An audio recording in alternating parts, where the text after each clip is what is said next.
പിന്നെ 2 ദിവസം ആസ്പത്രിയിൽ നിന്ന് എക്സ്പീരിയൻസ് കൊണ്ട് പറയാണ്. ഈ നമ്മളെ കുടുംബത്തിലെ കുടുംബിനികളോടാണ് പറയാല്ലേ, നോൽമ്പും പണി ഇറങ്ങാണ്ടേ എത്താത്ത ജനം എത്തിച്ചാണ്ടേ കജ്ജും കാലും ഒടിച്ചാൽ നിൽക്കണ്ട. കുറെ എണ്ണം അവിടെ വന്ന് കിടക്കുന്നുണ്ട്.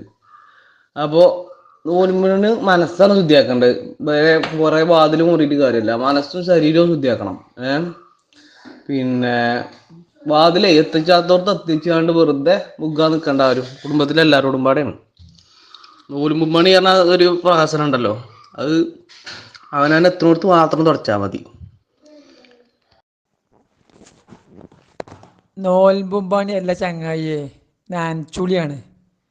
നനച്ചിപ്പോൾ ഞാൻ 5-6 പെരിയിൽ കറണ്ട്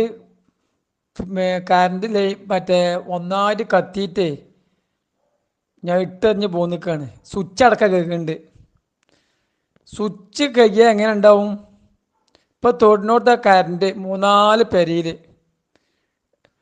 ചിലയിടത്ത് മെയിൻ സ്വിച്ച് അടക്കം കത്തിക്കണ്.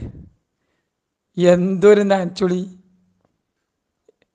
റമദാൻ മാസത്തിനെ വരവേൽക്കാൻ വേണ്ടി സ്വിച്ചും മെയിൻ സ്വിച്ചും പിന്നെ ബ്രേക്കറിൻ്റെ DBയും ഒക്കെ കഴുകി തുടച്ച് വൃത്തിയാക്കിയിട്ട് പെരിയൊക്കെ അടുക്കാൻ പറ്റുന്ന ചിലയിടത്ത് തൊടിനോടത്ത് നമുക്ക് കറണ്ട്.